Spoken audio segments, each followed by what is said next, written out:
Hello, my dear students. So, मैं because of my online and offline classes, as you know, the exam is on 13th and 14th of December. So, I had not much time to post the other video. So, I am going now. Let us start from the reappropriation जो हमने छोड़ा था जहाँ से। इससे पहले आपको पता है कि हमने क्या पढ़ा था। प्रोजेक्ट तक आपको मैंने क्लियर कर दिया था, रीअप्रोप्रिएशन भी क्लियर कर दिया था। Now let us start the recurring expenditure. ठीक है, तो what is recurring expenditure in DFPR? So let us start what is the meaning of this. So expenditure that occurs repeatedly at regular interval for the same purpose. आपने कैसे याद करना, जैसे कि आपको पता है कि चालू खाता होता हमारा, तो रेकरिंग भी क्या हो गया हमारा चालू एक्सपेंडिचर। ठीक है, जो चलता जा रहा है। Anything that is not recurring is non recurring. जो यानी कि जो नॉट रेकरिंग है, जो चल नहीं रहा, वो आपका नॉन रेकरिंग हो गया। और जो चलता ही रहता है, as you know we all are the government servants and we all have monthly salaries. ठीक है, then also we are going through electricity bills, rent, these all things are the recurring. तो रेकरिंग क्या हो गया आपका? Recurring से कुछ भी संबंधित जो एक्सपेंडिचर होता है गवर्नमेंट का, उसे हम क्या कहते हैं? Recurring expenditure. तो इसका छोटा सा प्यारा सा एग्जांपल हम देखते हैं, जैसे कि purchase of a new vehicle. New vehicle आपने खरीदा, उसको आपने जब खरीदा, तो अब आप ये बताइए, अब आप every month you are not going to purchase a new vehicle ना। So it means it is not recurring. So recurring क्या है? जो आप हर महीने या एक छोटे इंटरवल पे करते हैं या यूज होते हैं, और जो चीजें आपकी असेट बन जाती हैं। पर जो न्यू व्हीकल है, it is like an asset. ठीक है, जैसे कि अभी मैं इसमें आपको बताऊंगी आगे कि किस तरीके से सरकार असेट के रूप में यूज करती है। We will go through also. ठीक है, लेकिन अभी क्या मैं आपको बता रही हूँ कि जो चल रहा है, जो कि करंट के ऊपर आपका रेगुलर जो आपका पैसा खर्च होता है, वो आपका रेकरिंग हो गया। और जो आपका पैसा एक बार में होने के बाद वो असेट बन जाता है, वो आपका नॉन रेकरिंग हो जाता है। अब आगे हम आते हैं स्कीम्स पे।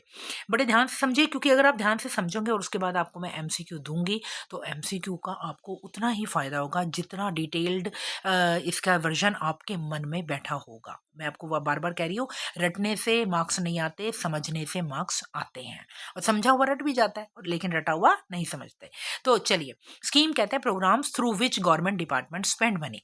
देखो, जब गवर्नमेंट डिपार्टमेंट कोई चीज़ को स्पेंड करती है, तो ऐसे तो नहीं कि जैसे हमने अपने पेरेंट्स से पैसे मांगे, ठीक है, अपना ठीक है, मम्मी डैडी को बोला बच्चों ने कि ठीक है हमें पैसे दो, तो उन्होंने दे दिया, तो देर इज नो स्कीम। ठीक है ना, क्यों? Give and take. लेकिन यहाँ पे क्या हो रहा है, जब गवर्नमेंट डिपार्टमेंट को पैसे खर्चने हैं, तो ऐसे नहीं, वो आपको it will provide goods and services to the department, working department, लेकिन वो जब स्पेंड करती है तो वो स्कीम के थ्रू करती है। आपको पता है कि प्रधानमंत्री आवास योजना किस तरीके से प्रधानमंत्री के द्वारा पहले अलॉट किया, वो उसको निर्धारित किया गया, फिर डिपार्टमेंट्स को, मिनिस्ट्रीज को पैसे अलॉट किए गए, है ना। तो वो जो अलॉट किए गए पैसे, वो कैसे किए गए?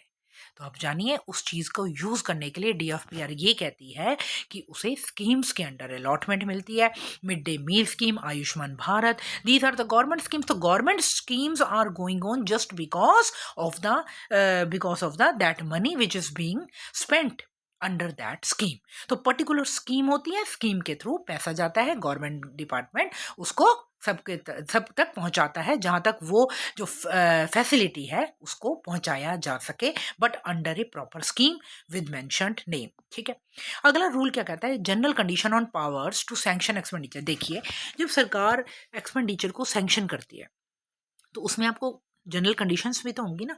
तो नंबर 1 पे हम आते हैं, कहता है no authority can sanction expenditure without prior consent of the finance ministry.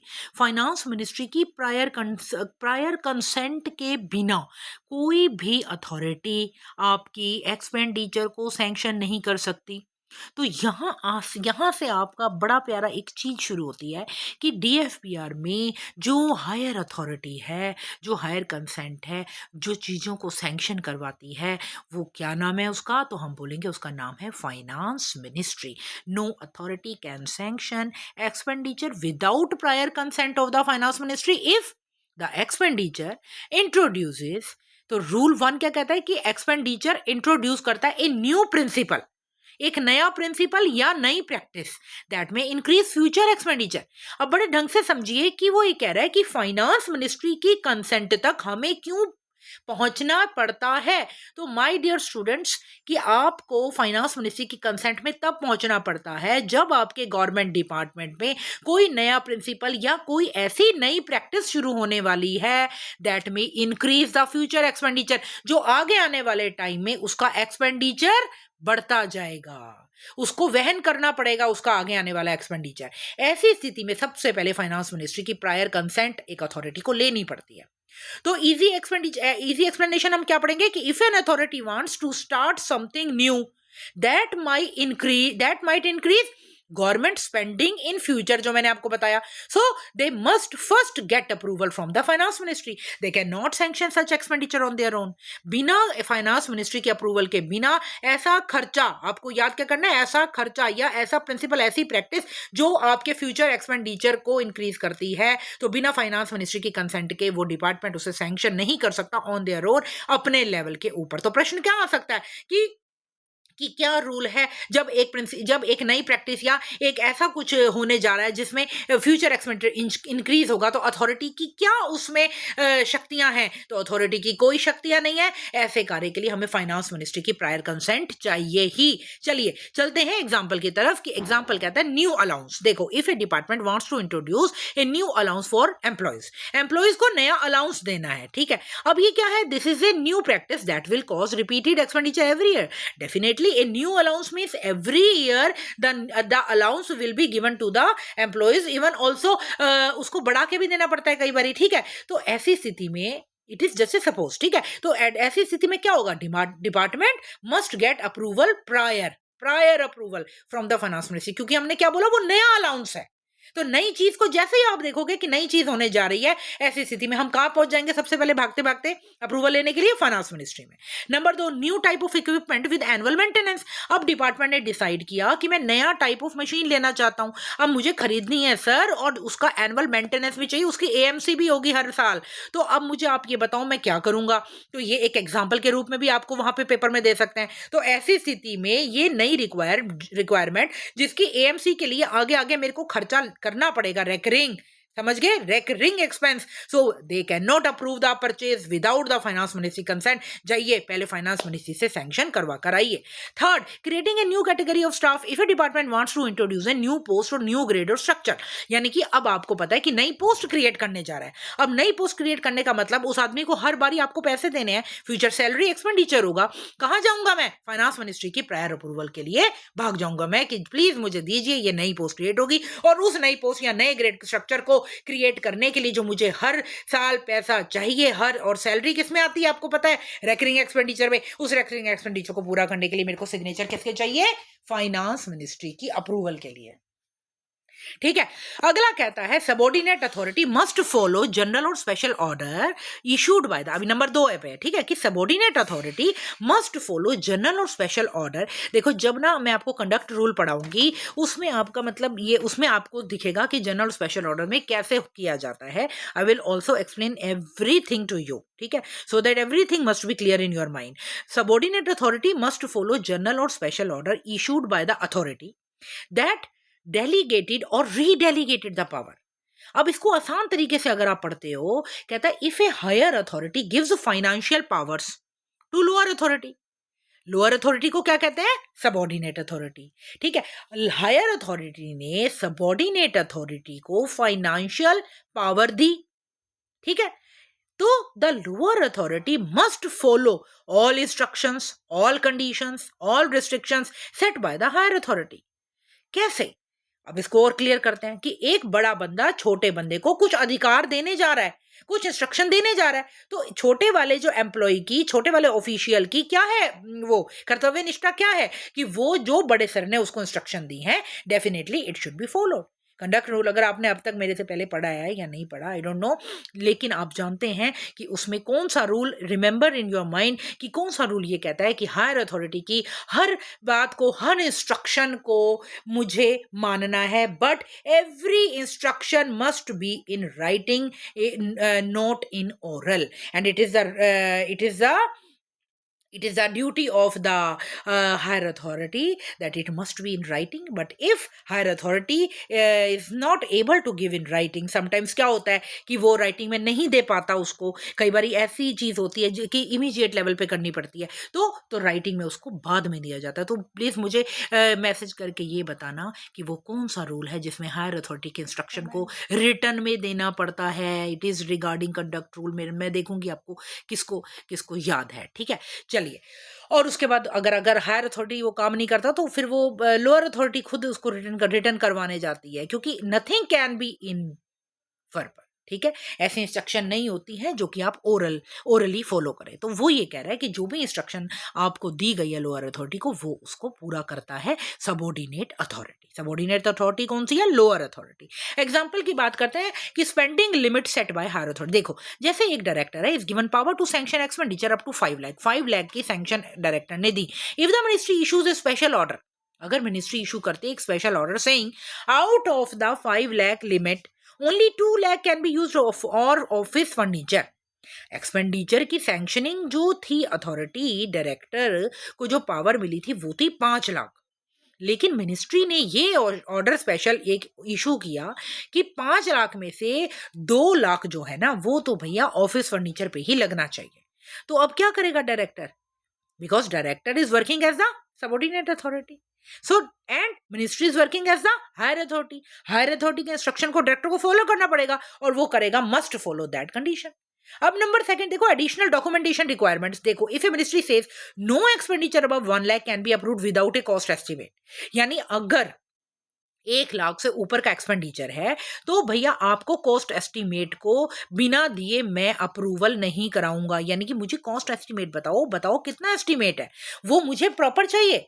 तो subordinate authority must follow this rule while using their sanctioning power above 1 lakh of rupees. It has to give the क्या देना पड़ेगा? Cost estimate.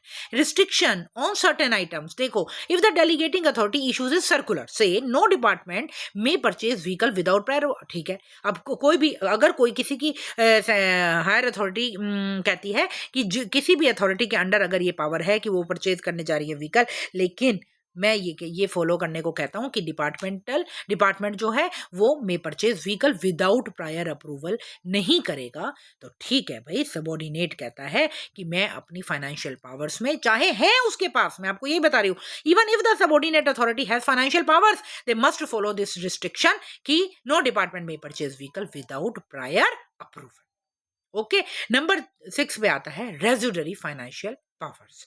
कहता है an financial power that is not given to any authority. किसी भी authority को जो financial residuary है। अब आपको सबसे पहले इस रेजिडरी वर्ड को क्लियर करती हूँ, क्या होती है रेजिडरी? ये बहुत इंपॉर्टेंट है डीएफपीआर में। इसमें 21-22 में भी रेजिडरी से रिलेटेड क्वेश्चन आया हुआ है, उसमें फर्स्ट ऑप्शन रेजिडरी का है। तो प्लीज आप ध्यान से देखिए, रेजिडरी होता है बचा कुचा। तो आपने याद क्या करना है कि बचा कुचा जो भी है, यानी कि जो नहीं फॉलो अप हुआ, वो जाके फाइनेंस मिनिस्ट्री के खाते में चला जाता है। तो any financial power that is not given to any authority, किसी भी अथॉरिटी को कोई फाइनेंशियल पावर ऐसी है जो नहीं दी गई किसी को भी, under these rules will automatically belong to the finance ministry. वो ऑटोमेटिकली फाइनेंस मिनिस्ट्री के पास चले जाएंगे। This includes powers like creating new post और एबॉलिशिंग एग्जिस्टिंग पोस्ट। जैसे क्रिएट करनी है नई पोस्ट या एबॉलिश करनी है नई पोस्ट, ठीक है। तो अनलेस स्पेसिफिकली डेलीगेटेड एल्सवेयर, अगर वो स्पेसिफिकली डेलीगेट नहीं की गई किसी को भी, तो क्रिएशन और एबोलिशन वाली जो फाइनेंशियल पावर थी वो रेजिडरी के रूप में चली जाती है फाइनेंस मिनिस्ट्री के पास। तो आपने बड़े ढंग से याद करना है। अभी मैं आपको इसका एग्जांपल देती हूँ in simple words. If a financial power is not mentioned as belonging to someone, it belongs to the finance ministry by default के रूप में उधर चली जाती है। एग्जांपल देखते हैं, creation of post. If a department wants to create 10 new permanent post, ठीक है, then there is no order saying that the department can create post. कोई ऑर्डर नहीं है कि डिपार्टमेंट पोस्ट को क्रिएट कर सकता है। Then the power remains with the finance ministry. The department can not do it on its own. Abolition of post की बात करते हैं. If ministry wants to abolish certain post that are no longer needed but the rules do not give authority to the ministry to do so, the matter must go to the finance ministry.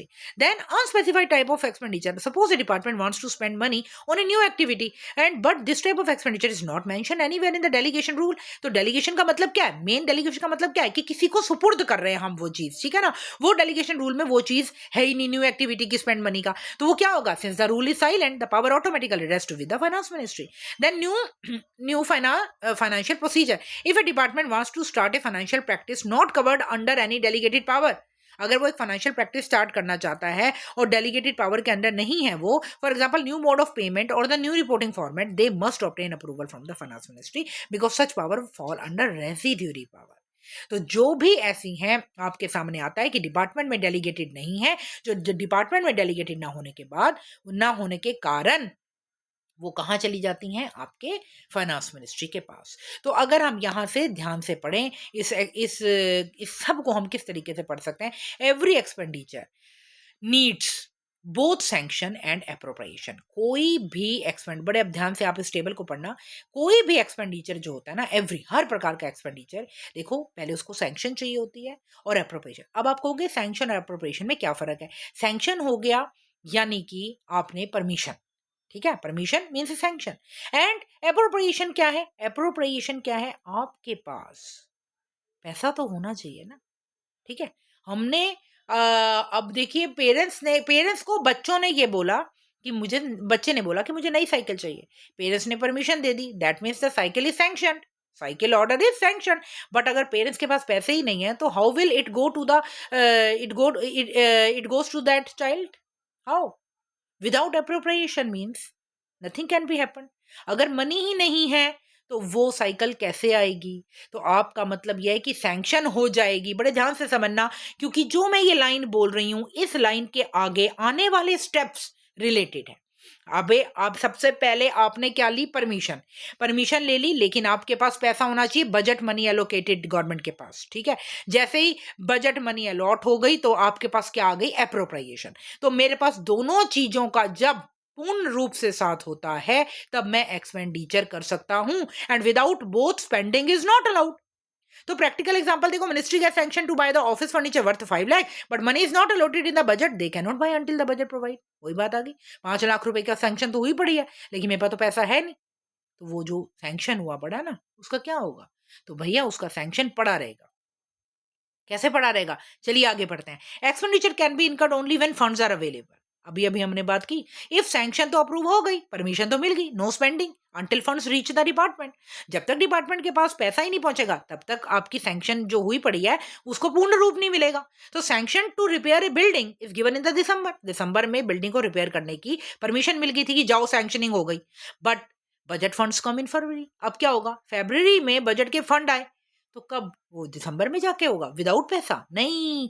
जब आपके पास फरवरी में पैसा आया तभी work can start only in February. तो ये rule क्या कहता है कि expenditure can be incurred only when funds are available. पैसा तो लाओ, इनकर्ड हम तभी तो करेंगे एक्सपेंडिचर को, ठीक है. अब चलो थर्ड कहानी पढ़ते हैं. Recurring expenditure becomes operative only after first year funds are provided. अब आपने पढ़ा कि मैम ने मुझे समझाया कि रेकरिंग एक्सपेंडिचर क्या होते हैं. तो रेकरिंग एक्सपेंडिचर क्या होते हैं? जो कि रेगुलर लेवल पे चलते रहते हैं, जिनका खाता हमेशा ओपन रहता है, चालू खाते से पैसा आता रहता है, जो हम ऊपर पढ़ के आए हैं. वो ये कह रहा है कि जब ये रेकरिंग एक्सपेंडिचर चलता रहता है, ये ऑपरेटिव कब होता है? ये तभी ऑपरेटिव होता है जब उससे पहले ही फंड तैयार हो. देखो आपने अपने यहाँ पे काम करने वाले एम्प्लॉय को अगर पैसे देने हैं तो डेफिनेटली एम्प्लॉय के लिए पैसे आपके पास पहले से अवेलेबल होने चाहिए, तभी तो at the end of the month you will be able to provide him the salary. तो salary is a recurring expenditure, rent is a recurring expenditure, electricity is a recurring expenditure. इसके लिए क्या चाहिए आपको? ये कब इफेक्टिव होंगे? कब होंगे? जब money for the first year is allotted. Rule क्या कहता है कि पहले ही उसकी अलॉटमेंट हो चुकी हो, पैसा आपके पास अवेलेबल हो, तभी तो मैं दूंगा सैलरी.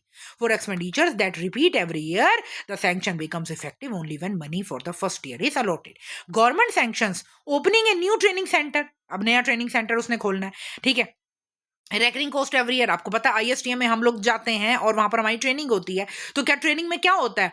आपको पहले ही पता ना। आप देखो, अगर आप अगर you are also the government employee है ना, we are also the government employee and we definitely go to the ISTM for the next training. तो ट्रेनिंग से पहले आपको ये पता होगा कि ट्रेनिंग करने से पहले ISTM भी आपसे ये कहता है कि जाइए अपने मंत्रालय से पैसा सैंक्शन करवा के आइए, तभी तो हम आपको पढ़ाएंगे और पढ़ाने के बाद टूर करवाएंगे। ये सब आपने किया, ये आपने करने के लिए, यानी ट्रेनिंग तो बाद में हो रही है, मैं पहले पैसे का अरेंजमेंट करके सैंक्शन करवा के फिर वो पैसा दे रहा हूँ ISTM में कि जाके अब मेरी ट्रेनिंग करवाओ। तो इसका मतलब क्या हुआ, when money for the first year is allotted, यानी समझ लो कि जो first year funds are allotted in the budget, इस तरीके से एग्जांपल को लेकर समझ लो कि पहले से बजट में पैसे तैयार हैं, तभी तो मैं ट्रेनिंग के लिए उसको लेके आऊंगा, उसके बाद ही वो करते हैं ना। यानी हर जगह आपको पहले पैसा अवेल करवाना जरूरी है, और रेकरिंग एक्सपेंडिचर में खासकर तभी वो कार्य पूर्ण होता है, वो ट्रेनिंग शुरू हो जाएगी जब पहले से उसके पास पैसे होंगे। Recurring sanction remains valid only future years only, ठीक है ना, समझो, recurring sanction remains valid for future years only if budget provides money every year.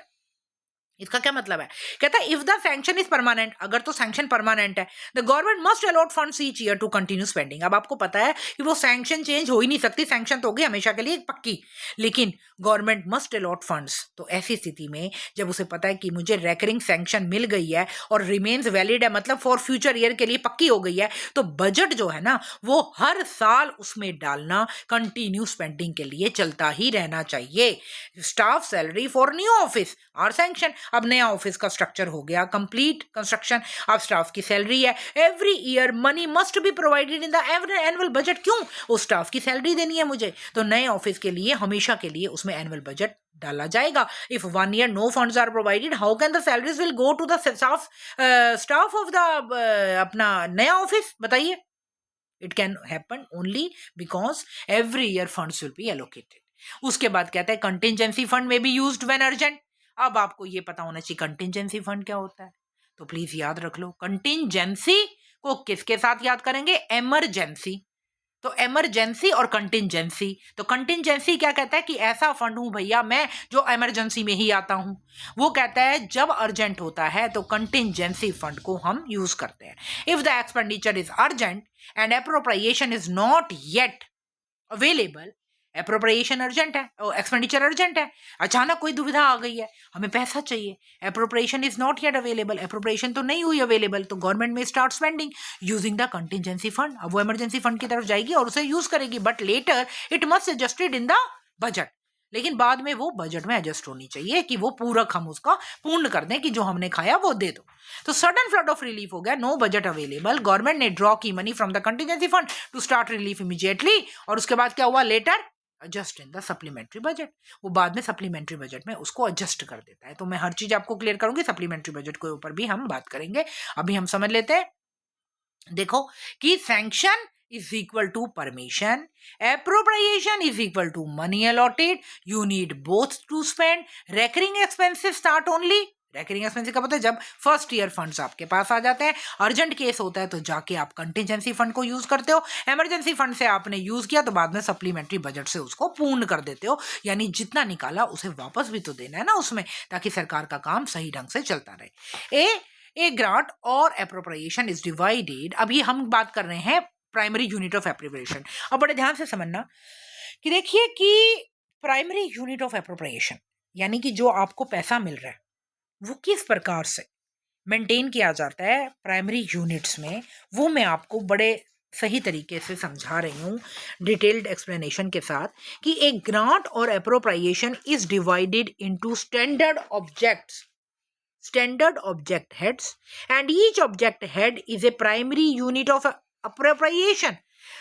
Primary यानी लोएस्ट अकाउंटिंग यूनिट किसकी है, standard object and each object head की एक वो जो होते हैं वो आपके प्राइमरी यूनिट। आपको समझाती हूँ कि government budget is broken into small category, ठीक है, स्मॉल कैटेगरी को हमने क्या बोला, ऑब्जेक्ट है, such as salary, office expenses, rent, travel, maintenance, ये सारे पता है क्या है, ये सारे ऑब्जेक्ट हेड है। एक चीज को जैसे हम हमारे घर में पैसा आया तो हर चीज के लिए हमने अलग अलग लिख दिया, ये राशन का है, ये बिजली का है, ये पानी का है, ये दवाइयों का है, ये सब क्या हो गए, ये सब हो गए आपके ऑब्जेक्ट हेड्स, क्योंकि हमने इनको क्या किया, कैटेगराइज कर दिया, कैटेगरीज में डाल दिया। Each of these is a primary unit, ये सारे क्या है, प्राइमरी यूनिट। ठीक है, अब एग्जांपल देखो, मिनिस्ट्री ने रिसीव किया 50 लाख अंडर ग्रांट नंबर 32, ये नंबर था ग्रांट का, 50 लाख मिल गए। It is divided as salary, ठीक है, सैलरी 01। फिर आपके पास कितने पैसे आ गए, ये OH क्या है, ऑब्जेक्ट है, ठीक है ना। तो सैलरी के लिए आपने 30 लाख रख दिए, ऑफिस एक्सपेंसेस के लिए 10 लाख रख दिए, रेंट के लिए 5 लाख और ट्रेवलिंग के लिए 5 lakh. Each of these is a primary unit of appropriation. ठीक है, इस तरीके से समझते हैं कि प्राइमरी कैसे छोटा छोटा detailed category of the object head होते हैं। ठीक है, फिर कहता है primary unit can include both voted expenditure approved. अब ये समझना पड़ेगा आपको कि वोटेड और चार्ज क्या भला होती है भैया, तो समझते हैं। कहता है वोटेड एक्सपेंडिचर होता है जो आपको पार्लियामेंट अप्रूव करके देती है, वो तो हो गया प्राइमरी यूनिट में वोटेड एक्सपेंडिचर। और चार्ज एक्सपेंडिचर हो गया जो आपको कंसोलिडेटेड फंड, जहां से हमारी पे आती है, तो वो हो गया आपका कंसोलिडेटेड फंड से आने वाला charge expenditure. Amounts must be separated, तो वो ना, ये आपको क्या याद करना है कि जो पार्लियामेंट से अप्रूव हुआ है और जो कंसोलिडेटेड फंड से अप्रूव हुआ है, ठीक है दोनों प्राइमरी यूनिट। ठीक है, लेकिन दोनों को हमें ना सेपरेट लिस्ट में डालना पड़ता है, हम ना इकट्ठा नहीं कर सकते, ये बड़ा इंपॉर्टेंट है। अभी मैं आपको इससे आगे का कराऊंगी कि voted to voted, charge to charge क्या करना है या नहीं करना, वो हमें याद करना है। लेकिन पहले ये समझो कि वोटेड एक्सपेंडिचर कहां से आया, कि वो पार्लियामेंट से अप्रूव हुआ, और चार्ज किससे आया, कंसोलिडेटेड फंड से। तो जो चीज जहां से आ रही है ना, हमें मिल रही है, जो एक्सपेंडिचर इनकर हो रहे हैं, तो ये amount must be shown separately. जैसे वो कह रहा है if under the object head like salary, salary आपको पता है रेकरिंग जो है, सम स्टाफ सैलरीज आर वोटेड, उसमें से कुछ तो है वोटेड, ठीक है, यानी पार्लियामेंट के अप्रूवल के थ्रू सैलरी मिल रही है। And on some charge these, तो वो आपके पास आ जाता है सम चार्ज है, यानी कि कंसोलिडेटेड फंड से है, तो these amount must be shown indicated separately, उसे सेपरेटली इंडिकेट करना पड़ेगा।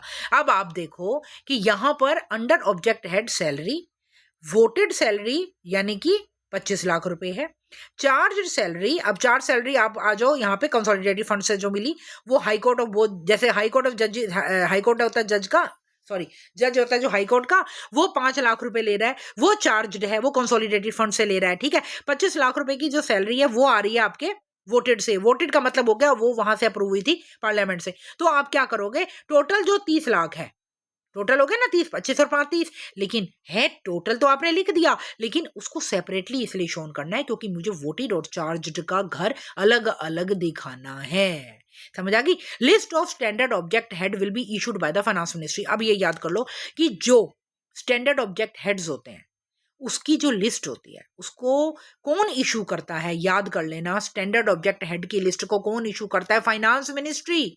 Standard object head such as salary 101 हो गया, ऑफिस एक्सपेंसेस हो गए, ठीक है, फिर आपका 21 में रेंट डाल दिए, 13 का ऑफिस एक्सपेंस डाल दिया, तो ये प्रिस्क्राइब किए जाते हैं time to time, updated from time to time by the ministry of finance.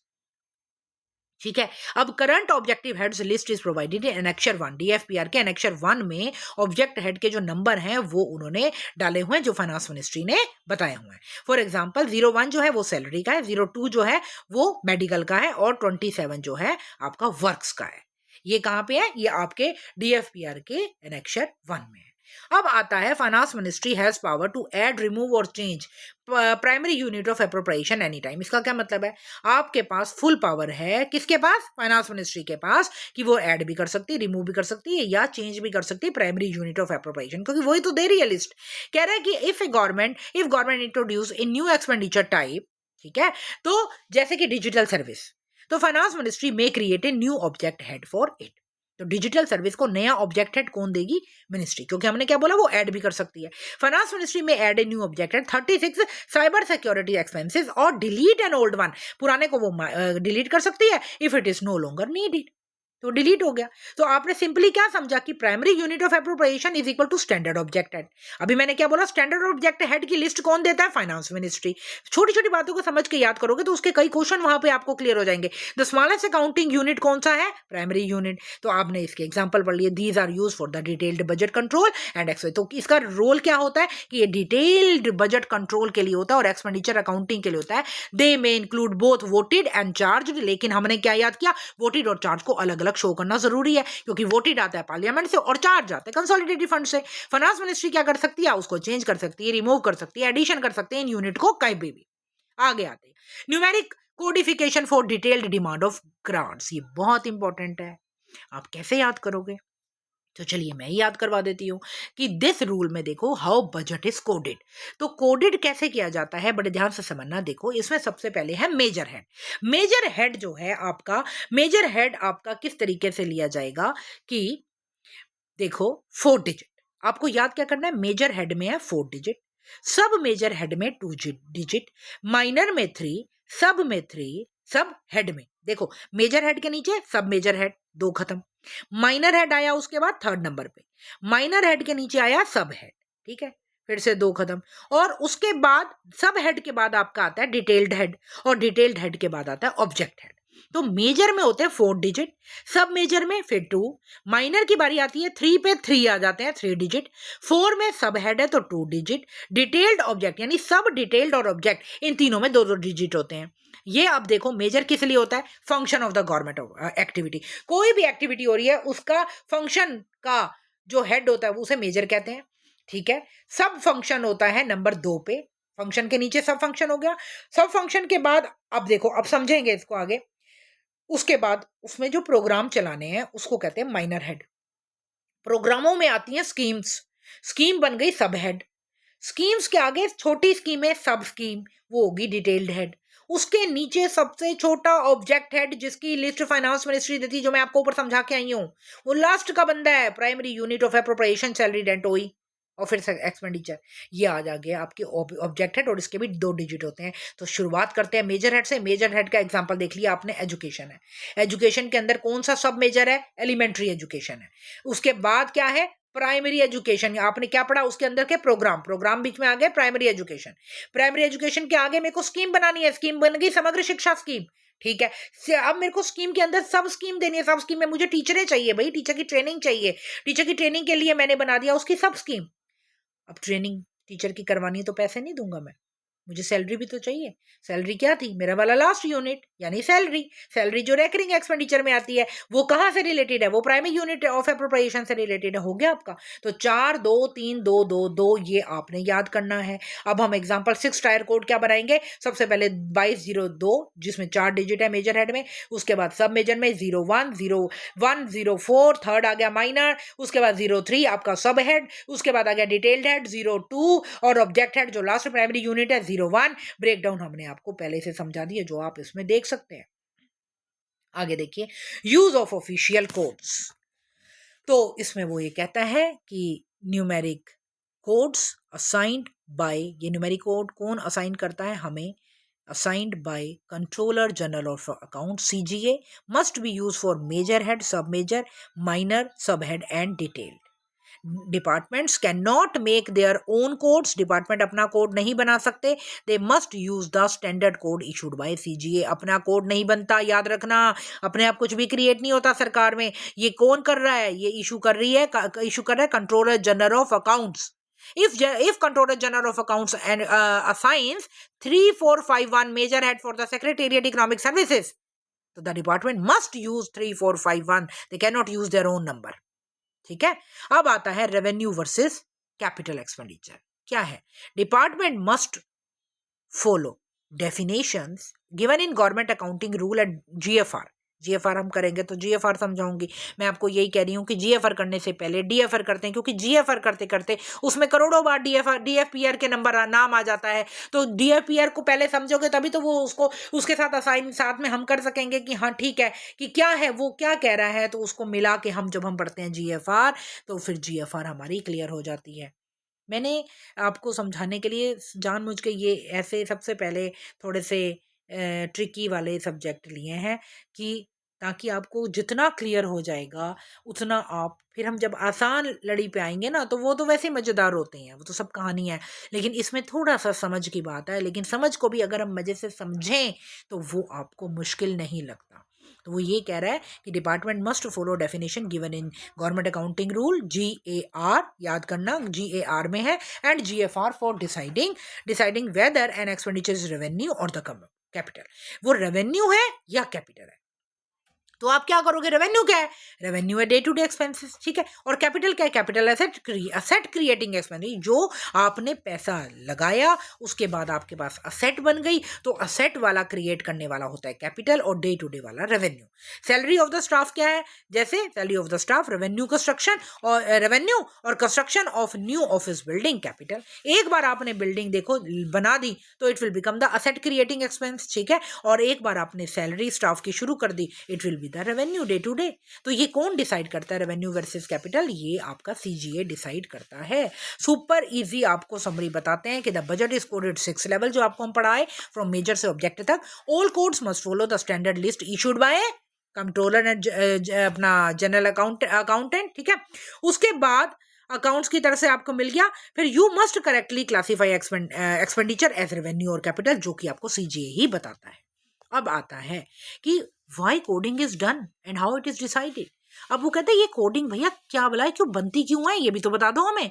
चलो हम भी ये भी समझ लेते हैं भाई। कहता है देखो, to organise lakhs of expenditure clearly, कितना बड़ा लैक्स ऑफ एक्सपेंडिचर। गवर्नमेंट क्या करती है, हैंडल करती है thousands of schemes, payment programmes, numeric codes help keep them arranged and avoid confusion. अगर हर चीज को इकट्ठा ही करके रख दोगे तो गवर्नमेंट याद रखेगी हर चीज, ये गवर्नमेंट के एम्प्लॉय याद रखेंगे, फिर तो वो तो अपना आगे आगे रिटायर होते जाएंगे। जिस बेचारे ने याद किया और अगला बंदा दोबारा आएगा, क्या वो दोबारा याद करने के लिए बैठेगा? जो नया बंदा आएगा तो definitely he will be helped by that coding. तो numeric codes help keep them arranged and avoid confusion. Without coding education expenses from 1000 schools, अब देखो 1000 स्कूलों का expense would be mixed up, and coding separates each category कि उसके अंदर क्या क्या है। To ensure accuracy in accounting, exactly where money is spent, कहाँ जा रहा है, सैलरी पे जा रहा है, ट्रेवल पे जा रहा है, कंस्ट्रक्शन पे जा रहा है, स्कीम्स पे जा रहा है, सारी चीजें आपके सामने, अकाउंटेबिलिटी आ जाती है। Code 01 always mean salary, no confusion, है ना। To make budget same for all ministry, standardisation हो जाता है कि all department use the code structure, कहते हैं सेम कोड स्ट्रक्चर यूज करते हैं सारे डिपार्टमेंट। तो this brings uniformity across India हो जाती है। तो क्या होता है, एजुकेशन मिनिस्ट्री और health ministry both use standard object head like 1 salary 2 wages 13 office expenses. तो इसमें फायदा हो जाता है ना कि जब बजट आता है तो वो सीधा बता देता है कि ठीक है इस लेवल के लिए हमने दिया। To monitor spend easily, government can instantly check which programme spend how much, कितना मतलब एक गवर्नमेंट जो है वो तुरंत चेक करने के काबिल हो जाती है कि कितना उसके ऊपर स्पेंड किया गया। माइनर हेड पे 7, 8, 9 SC ST कंपोनेंट था, तो स्पेंड, ठीक है, स्पेंड मोर और लेस, कम हुआ या ज्यादा हुआ विजिबल हो जाता है क्योंकि सामने आपने लिखित में दे दिया। To avoid misuse of fund, सबसे बड़ी बात, पैसे का मिस यूज नहीं होता। Money allocated for one purpose cannot be used for another purpose because codes control it strictly. Money codes under 27 minor works cannot be use for salary. तो अपने अपने हेड के पैसे अपने अपने head में पड़े रहते हैं जहां जरूरत हो, ठीक है। वो रीअप्रोप्रिएशन अलग चीज है कि जहां पर सेम हेड के अंदर रीअप्रोप्रिएशन होती है, वो भी मैं आपको करा चुकी हूँ। फॉर ऑडिट एंड ट्रांसपेरेंसी, तो CAG जो controller auditor general of accounts कह रहा है, check spending using numeric code, सारा ऑडिट में जाता है पैसा, ठीक है। वो न्यूमेरिक कोड से ही देखता है कि ऑडिट में कि सही हो रहा है या नहीं। It ensures proper utilisation. If 10 crore was sanction for, ये जो आपके सामने मेजर है, मेजर के सबसे पहला नंबर मेजर है, उसके बाद आपको पता है माइनर है ना, फिर सॉरी मेजर का सब मेजर है, फिर माइनर है, तो ये तीनों उसने बोल दिया। बस मैंने जैसे आपको समझाया ऐसे ही वो देखते हैं, audit check that it was spent only for that programme, ठीक है। यानी उस प्रोग्राम के लिए 3 ही हेड थे। हाउ कोडिंग डिसाइडेड, ये मैंने आपको बता दिया। अब आप इसको आराम से दोबारा से देख सकते हैं कि किस तरीके से मेजर हेड जो मैं आपको समझा के आई हूँ, इसका दोबारा से इसका एग्जाम्पल, ठीक है। अंडरस्टैंड करने के लिए हम दोबारा से एक देख सकते हैं कि एजुकेशन है, फिर एलिमेंट्री एजुकेशन है, प्राइमरी स्कूल ऑफ एजुकेशन, ये मैंने आपको करा दिया। देखिए ये जो है रूल 9 अलॉटमेंट ऑफ फंड्स, तो देयर इज नो कंफ्यूजन। अब आप याद रखिए अलॉटमेंट ऑफ फंड से मैं आपको नेक्स्ट स्लाइड में पोस्ट करके वीडियो में डाल के और उसको क्लियर करूंगी, ठीक है। तब तक आप ये अच्छे से याद करके आइए, ठीक है। बेस्ट ऑफ लक, और प्लीज़ शेयर कीजिए, सब्सक्राइब कीजिए ताकि मैं जल्दी से जल्दी आपको वीडियोस दे सकूं और आपका इसमें सबसे ज़्यादा बेनिफिट होगा। Thank you so much.